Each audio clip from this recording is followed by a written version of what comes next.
আচ্ছা বাবা, হুম। তুমি আর কত এই গ্রামে রাজত্ব করবে? তোমার কি ইচ্ছা করে না যে এর চেয়ে বাইরে গিয়ে আরো বড় কিছু করতে? হঠাৎ করে এমন কথা মা, কি কইতেছ একটু খুলে কও তো। বাবা, আমি চাই তুমি শুধু এই রূপপুর গ্রাম না, সারা দেশে রাজত্ব করো। তোমার রাজত্ব দেখে যেন প্রধানমন্ত্রীও তোমাকে সমীহ করে।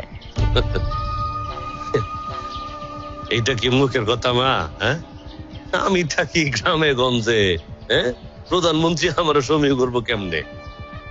অবশ্যই 2-4 জন এমপি মিনিস্টারের সাথে যে আমার উঠা বসা হয় না, যোগাযোগ নাই, তা কিন্তু না, কানেকশন আছে মা। শুধু কানেকশন থাকলে হবে না বাবা, আমি চাই তুমি দেশের সেরা ব্যবসায়ীদের মধ্যে একজন হও এবং পেপার পত্রিকার জন্য তোমার নাম আসে, বিভিন্ন টিভি চ্যানেলের জন্য তোমার ইন্টারভিউ নেয়। এটা একটু বেশি হয়ে গেল না মা? হ্যাঁ, এটা কি সম্ভব? অবশ্যই সম্ভব।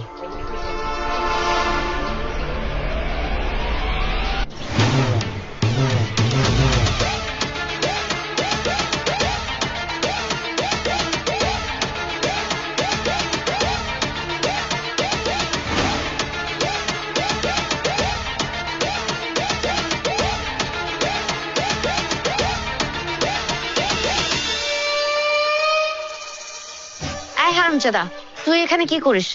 দেখছিস না ইম্পর্টেন্ট কথা হচ্ছে? যা তো আমার চোখের সামনে থেকে সর। ম্যাডাম, আপনি রাগ হয়েন না। আসলে আমি এতক্ষণ ধরে আপনাদের সব কথাই শুনছি। ম্যাডাম, মালিককে নিয়ে আপনার যে স্বপ্ন, এটা কিন্তু বাস্তবায়ন করা সম্ভব। মালিক যদি চায় তাইলে বাংলাদেশের 1 নাম্বার ব্যবসায়ী মালিককে বানানো সম্ভব। আমার কাছে উপায় আছে। বাবা, ও কি বলে? 2 টাকার চাকর হয়ে আমাদেরকে শেখাতে আসে? এই, এখন তোর কাছ থেকে আমাদেরকে উপায় জানতে হবে? আহা মা, তুমি শান্ত হও না, ও কি বলতে চায় বলুক না। হ্যাঁ বল। আপনার এখানে আসার আগে আমি আমার যে স্যারের বাড়িতে কাজ করতাম, ঢাকা শহরে থাকি, উনি খুব ভালো মানুষ, কিন্তু উনি বিশাল বড় লোক, হাজার হাজার কোটি টাকার মালিক।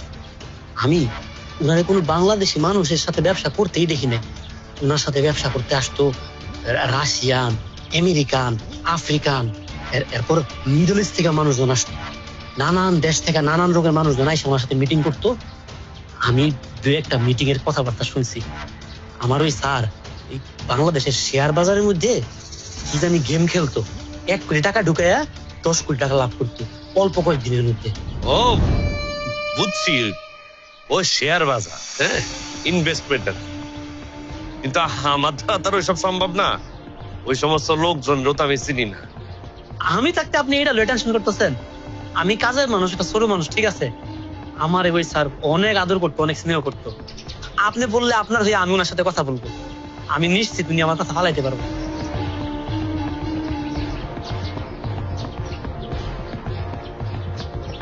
মালিক, আপনি অভয় দিলে আর একটা কথা বলতাম।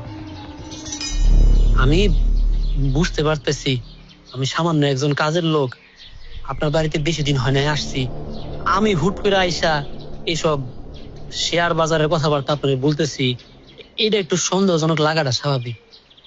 কিন্তু সত্যি কইতে কি, আপনার বাড়িতে আপনি আমার থাকতে দিচ্ছেন, আমার যে কত বড় একটা উপকার আপনি করছেন।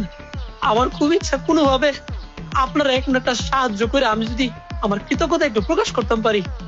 আপনি আমার সুযোগটা দেন, আমি আমার স্যার লগে আপনার বয়া দেই, আপনি একটু কথাবার্তা করে দেখেন। যদি আপনার পছন্দ না হয় তাহলে দরকার নাই আগানোর। আচ্ছা ঠিক আছে, তাহলে দেখ, কথাবার্তা বল, আমি একটু ভাবনা চিন্তা করি। ঠিক আছে, তাইলে আমি আমি কথা বলে জানাইতাছি। হ্যাঁ, যা। আহা,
Who is the man?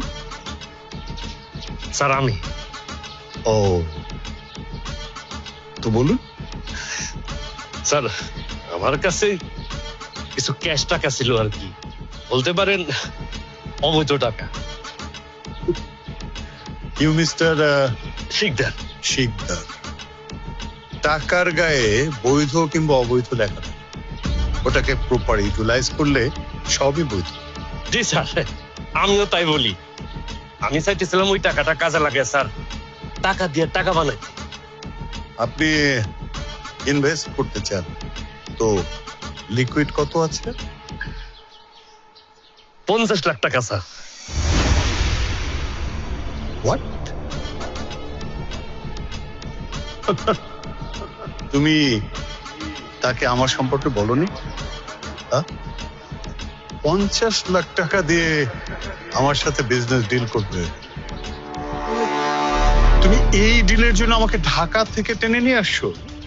So sorry. Anyway mister Sikdar, আপনার কাছে যে খুচরো 50 লাখ টাকা আছে ওটা দিয়ে আপনি এক কাজ করুন, আপনার এলাকায় কয়েকটা মুদি দোকান দেন, ওখানে বেশ লাভ হবে আপনার। তবে হ্যাঁ, আমার সাথে যদি বিজনেস ডিল করতে হয় তাহলে অন্তত 100 কোটি টাকা লাগবে। 100 কোটি টাকা? স্যার এত টাকা আমি এই মুহূর্তে কোথায় পাবো? আমি স্যার দেখতে চাইছিলাম আর কি খেলাটা কেমনে হয়, আর কি কাজটা কেমনে হয়। আপনি কি আপনার মেয়ে বিয়ে দিতে চান? কি স্যার? জি, এসব দেখা দেখি হয় বিয়েতে, বিজনেসে না। যদি 100 কোটি টাকা ইনভেস্ট করতে পারেন তাহলে আমার সাথে বিজনেস ডিল করতে পারেন। আর না, এই মুহূর্তে মনে হতে পারে যে আপনার কাছে 100 কোটি টাকা অনেক অনেক টাকা, কিন্তু জাস্ট 3 মাস পরে আপনার হাতে যখন 500 কোটি টাকা আসবে তখন একবার ভেবে দেখুন তো অবস্থাটা কি হবে। মাছি ঢুকবে। ঠিক আছে, দেখা হবে। আঙ্কেল একটু ওয়েট। আপা, লোকটাকে দেখে আমার জেনুইন মনে হইতেছে, আর এত বড় সুযোগকে হাতছাড়া করে তুমি রাজি হয়ে যাও। এত টাকা কোথায় পাবো? 100 কোটি টাকা? আমাদের যত জমি আছে, ফ্যাক্টরি আছে, সবকিছু সেল করে দেয়, এগুলোর কোনো ভ্যালু নাই গ্রামে। আর এত বড় একটা সুযোগ তুমি জীবনে আর পাবা না। তুমি চিন্তা করে দেখো, এতগুলো টাকা তোমার ইনকাম করতে গেলে 50 বছর বেশি লাগবে, আর সেটা তুমি 3 মাসে পেয়ে যাচ্ছ। আর কি লাগে? স্যার আমি রাজি আছি স্যার, আমি টাকা পয়সা যাই জোগাড় করতেছি স্যার, আপনি আগে আসেন। That's the spirit.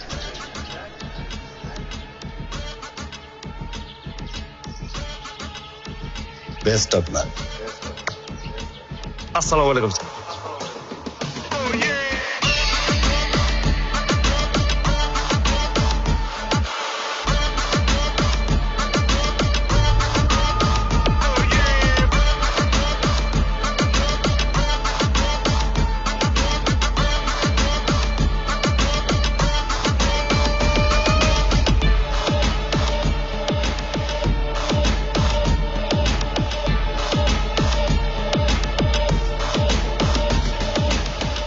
শিকার টোপ গিলেছে, এইবার খেলা হবে।